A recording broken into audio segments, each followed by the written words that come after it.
Hi everyone, David Aragona and Craig Milkowski are taking a look at one of the Grade 1 events on the Pegasus World Cup Saturday card at Gulfstream Park. The race right before the main event is race 12, the Pegasus World Cup Turf Invitational, $1 million on the line for the older turf horses going the 9 furlong distance over the Gulfstream Park turf course.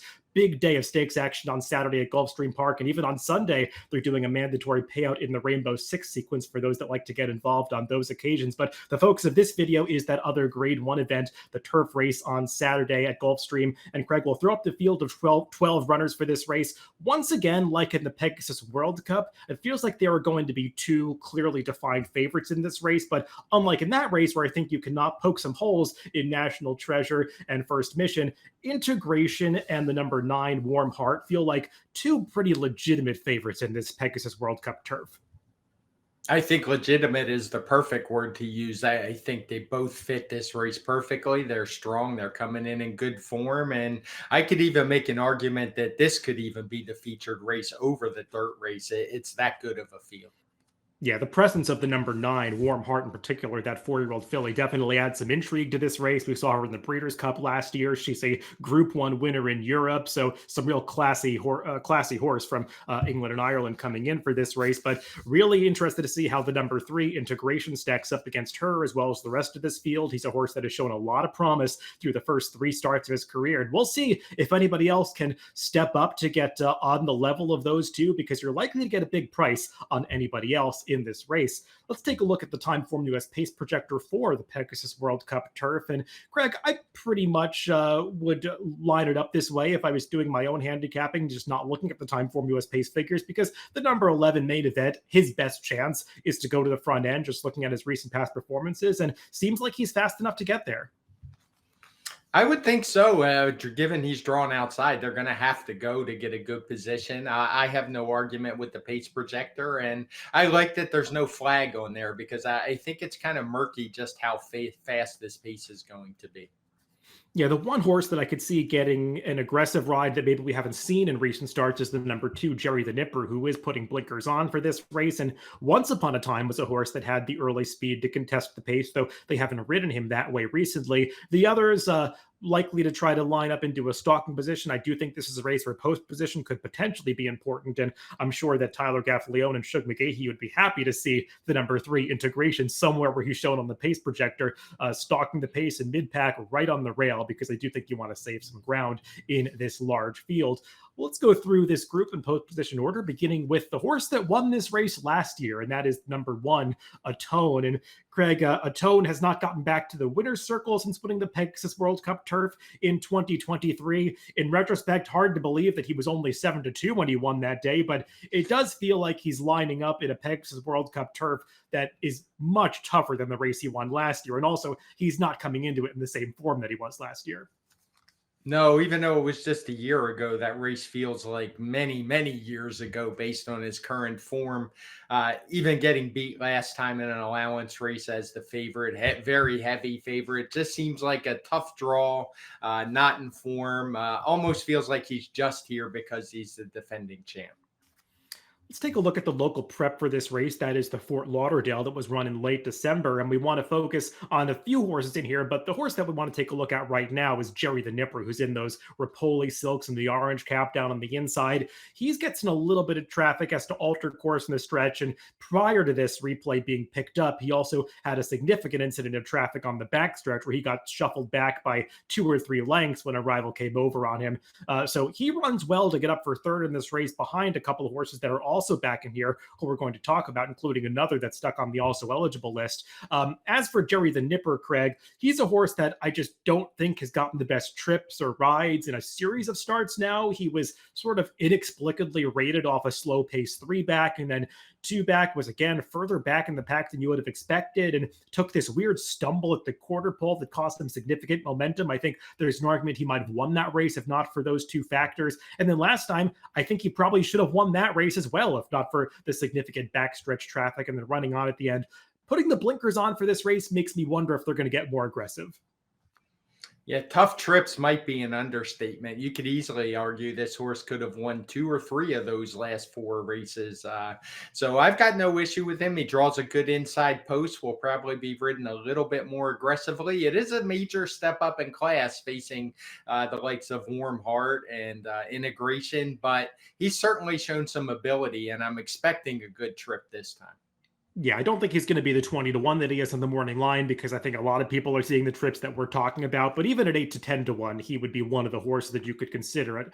Maybe double digit odds in here. The number three is Integration. We'll take a look at his most recent stakes victory when he was a decisive winner of the Hill Prince over I'm Very Busy, who's also back in this spot. But Craig, you had to be taken with this late kick that's displayed by Integration here because he gets a pretty good trip to, come into the stretch three wide. Looks like he's going to win this race fairly easily, but the way that he's just turns over his stride the final eighth of a mile is really breathtaking. And I was looking up some fractions in GMAX to see if we can confirm that seemingly unbelievable closing split of 10 and 4 that is shown in the past performances. And GMAX has it coming home his last 3/16ths of a mile in 5.44, 5.43, and 5.44. I can't recall too many horses running sub 5.5 second 16s three times in succession like that at the end of a race like he did. Obviously, it was a pretty quick turf course that day in the Hill Prince, but the 121 time formula speed figure stacks up pretty well against this field, and he still has plenty of upside. It's just a three-start horse making the fourth start of his career. What was most impressive that day was he was not that far off of what was a very fast pace. I mean, he was position wise. It's not like he came way from the back to finish off his race like that. It was impressive. He's done nothing wrong in his career, and I expect a big race from him on Saturday. The number four, I'm Very Busy, was no match for Integration in that Hill Prince. And Craig, I don't know what's going to help him turn the tables in here. I mean, he got a pretty good trip last time. He was a little further back in the pack than Integration, sort of following that one into the stretch, and just could not match the finishing power of that rival through the late stages. He's been steadily improving, and he's another relatively lightly raced 4-year-old, but he really needs to improve to beat the horse that defeated him last time. Right. Even had Integration not been in that race, you see the speed figure of 114. If I'm Very Busy had won the Hill Prince with that kind of number, he'd probably be dismissed in here. And now he has to face the very same horse who dusted him that day. We talked about Jerry the Nipper being a tough luck horse. I think you could say a lot of the same things about the number 5 Web Slinger. We'll take a look at his last race when once again he fell just short in the Grade 1 Hollywood Derby, but he's beaten by a pretty good horse this day in program trading. He's a horse that probably would have been one of the contenders at the connections that decided to go in this race, but they're laying him up for the winter. But Web Slinger finishes well to nearly get to that rival in the late stages, and I feel like that's been the story of Web Slinger's recent races. He almost gets there, but not quite. Same thing too back in the Twilight Derby. Looked like he had the Saratoga Derby 1-3 back, but was turned away by that same rival program trading in the late stages and had a very wide trip in the Belmont Derby prior to that. So there are some excuses to be made for this deep closer. Yeah, the deep closer's a little concerning, and it seems like maybe he's a horse that just does his best running when he gets to the outside, but I'm not sure he'll get the chance in here. He should get a ground-saving trip from this post, and I'm sure he'll be coming in the lane. It's just a matter of he'll be able to run down the others. Yeah, feels like he's got one of these big races coming to him at some point, but we'll see if the trip can work out in this spot. The number 6 is King Max, and he was also in that replay of the Fort Lauderdale that we showed a little bit earlier, finished just ahead of Jerry the Nipper that day, and he did not get an ideal trip because he had to go a little bit wide, making his run around the far turn. And got there mid-stretch and was just sort of having some trouble with his lead changes, couldn't quite push on by main event in the late stages, Craig. But that was his first race off a significant layoff. And even though he wasn't facing particularly strong competition, this horse was visually impressive in his first couple of starts in this country. It's just a big step up in class for him, and he hasn't yet run the kind of number that we think is going to be required to win this race. Right. He hasn't quite reached it. He is a newly turned 5-year-old, so maybe he still has some improvement in him. He clearly runs better on the turf. The one bad race came over the synthetic track at Woodbine. So he's a long shot for a reason, but he's in good form, and he could get a good trip in here.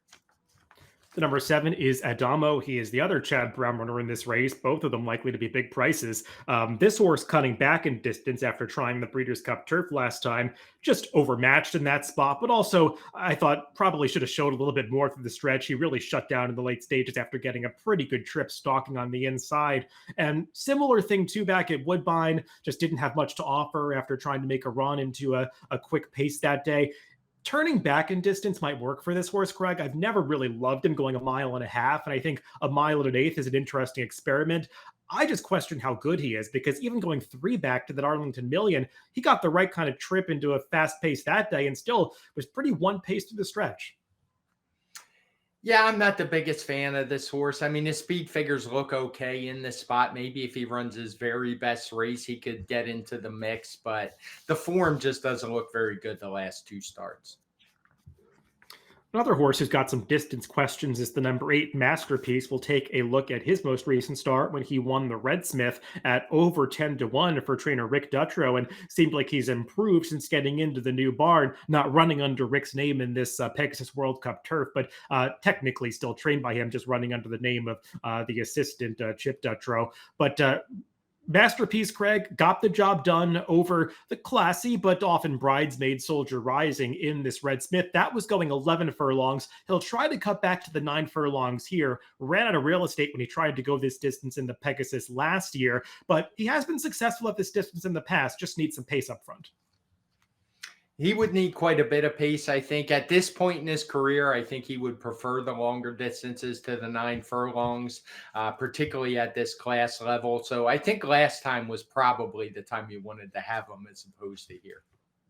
The number 9 is Warm Heart. She is that 4-year-old filly facing off against the males here, and we'll take a look at her race 2 back, their only race that she competed in the United States. That was the Breeders' Cup Filly and Mare Turf. And Craig, I thought Ryan Moore gave a perfect ride this day, saving ground on the rail every step of the way, splitting horses seemingly with plenty of time in mid-stretch, but she was just simply run down by a better horse on this day. And in Spiral, no disgrace losing to that one. She's one of the best fillies or mares in all of Europe. But Warm Heart, second best there. Got a huge time formula speed figure for that performance. We'll see if that's going to be predictive moving forward. Her last race in the Hong Kong Vase, I thought that she ran pretty well, even though the pace of that race didn't look that fast when you watch the replay. It was won by a horse in Junko who came from the back of the pack, and that's a French horse that looks like he was in really good form coming into that race. So I'm not going to be too hard on her for losing that spot. She's another one, though, where I think you have to question the distance a little bit because she's been most effective between a mile and a quarter to a mile and a half